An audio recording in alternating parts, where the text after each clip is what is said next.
আজকে আমি আমার ব্লগটা স্টার্ট করছি, তাহলে চলো দেখতে থাকো। আর আমার কিন্তু চান টান সব হয়ে গেছে। এবার কিন্তু আমি হ্যাঁ guys, good morning, welcome back to my channel. আর আমার চ্যানেলে তোমাদেরকে মোস্ট ওয়েলকাম জানিয়ে আজকের ব্লগটা আমি স্টার্ট করছি। আর এখন কিন্তু বাজে 11টা, আর 11টার থেকে আমি আমার ব্লগটা স্টার্ট করছি। আজকে কি সুন্দর রোদ উঠেছে, আর তাই কিন্তু আমি সব কাপড় মেলে দিয়েছি। এই যে অনেক কাপড় আজকে কাচা হয়েছে, যেহেতু 2 দিন রোদ ছিল না, তাই কিন্তু অনেকগুলোই দেখো। এই যে যেহেতু বাড়িতে বাচ্চা আছে 2টা, সেই জন্যই কিন্তু এত কাপড় আমাদের প্রতিদিনই ধুতে হয়। আকাশটাও দেখো কি সুন্দর। আর যেহেতু রোদ উঠেছে এত সুন্দর, 2 দিন ওরা কিন্তু একদমই ঘরে ছিল, তাই ওদেরকে বলেছি যে যা তোরা একটু বাইরে খেলাধুলা কর, তারপর তাদেরকে চান করিয়ে দেব। তাই কিন্তু ওরা দেখো কি সুন্দর খেলছে। এই যে দেখো, বেশিরভাগ সময় ওরা ঘরেই থাকে।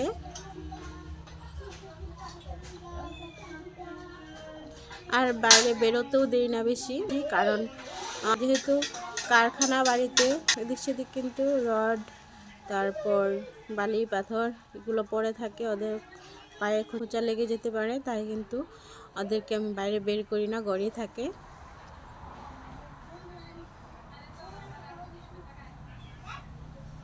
আর ওইদিকে দেখো মিস্ত্রি ইট বানাচ্ছে। আজকে খুঁটির মিস্ত্রিগুলো আসেনি।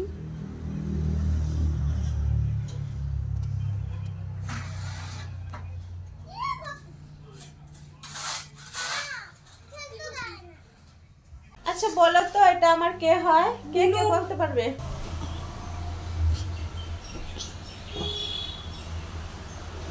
এই যে দেখো, গোলুর কিন্তু চান টান সব হয়ে গেছে। এবার গোলু ঘুমাবে, আমার কুলে কিন্তু শুয়ে আছে। দেখো গোলু গোলু কিন্তু শুয়ে আছে, এবার ঘুমাবে। ঘুম পাড়ানির মাসি পিসি মোদের বাড়ি এসো। এখন কিন্তু দুপুরে রান্না হচ্ছে। এই যে উনানে বলেছিলাম না, উনানে রান্না করবো। এই যে দেখো উনানে রান্না হচ্ছে।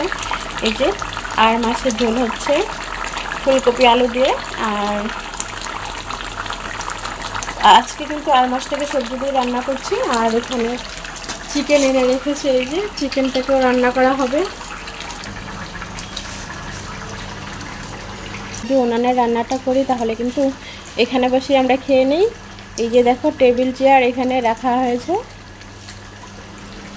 আর এই যে দেখো এখানে কিন্তু কারখানার যাবতীয় মালগুলো আছে। এই যে অনেকটাই বড় কিন্তু আমাদের এই ঘরটা।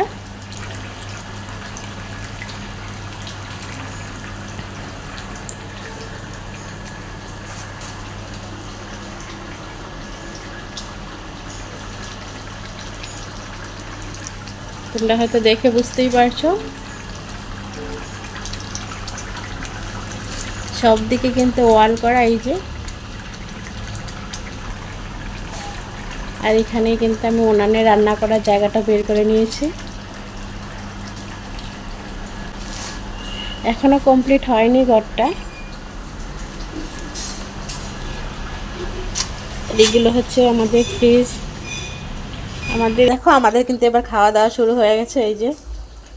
এই যে মাছের ঝোল খাওয়া দাওয়া হয়ে গেছে। এবার ঘরে এসে পড়েছি। আর কিন্তু আমি কাপড়গুলো রোদ থেকে মানে বাইরে থেকে উঠিয়ে নিয়ে এসেছি। আর সন্ধ্যাও কিন্তু লেগে গেছে, কারণ 4টা 4:30 বাজে। আর 7:30টার সময় কিন্তু একদমই সন্ধ্যে 12টা হয়ে যায়। আর এই যে দেখো গোলু কিন্তু ঝাড়ু নিয়ে এসেছে। গোলু মনে হয় ঘর ঝাড় দেবে। গোলুকে এবারে কিন্তু গরমের ড্রেসগুলো পরাবো আমি। গোলু আসো, তোমাকে ড্রেস পরাবো। এই যে দেখো গোলু ঝাড়ু নিয়ে এসেছিল। গোলু কিন্তু কিছুতেই ড্রেস পরতে চাচ্ছে না। ওকে আমি কিন্তু ড্রেসটা পরাতে পারিনি এখনো। এই যে দেখো গোলু এখানে এসে পড়েছে। এই যে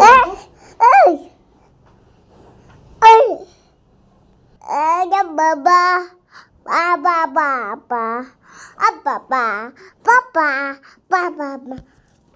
আজকে কিন্তু ওরা কেউ বাড়িতে নেই, কারণ ওদের পরীক্ষা শেষ হয়ে গেছে। তাই কিন্তু ঘুরতে গেছে ওর বান্ধবীর বাড়িতে। ওকে ড্রেসটা পরিয়ে নিই। এবার আমি চা খাবো। এবার সন্ধ্যা হয়ে গেছে, এবার চা বানাতে যাব। এই যে আমার সন্ধ্যের চা। এবার আমি চা খাবো। এই যে তোমরা কিন্তু ভেবো না যে আমার একটাই কাপ, আমি এক কাপেই সবসময় চা খাই। আসলে এই কাপটা দিয়ে চা খেতে আমার ভীষণ ভালো লাগে, তাই আর এই কাপটা দিয়েই আমি সবসময় চা খাই। তাহলে আজকের মতো ব্লগটা আমি এখানেই শেষ করছি, আবার দেখা হবে নতুন কোনো ব্লগে। ততক্ষণ তোমরা সুস্থ থেকো, ভালো থেকো, আর আমার চ্যানেলটাকে সাবস্ক্রাইব করে দিও, পাশে থাকা বেল আইকনটাকেও প্রেস করে দিও, যাতে করে পরবর্তী ভিডিওগুলো তোমাদের মোবাইলে পৌঁছে যায়। আর যারা ফেসবুক পেজ থেকে দেখবে তারা কিন্তু অবশ্যই পেজটাকে ফলো করে দিও।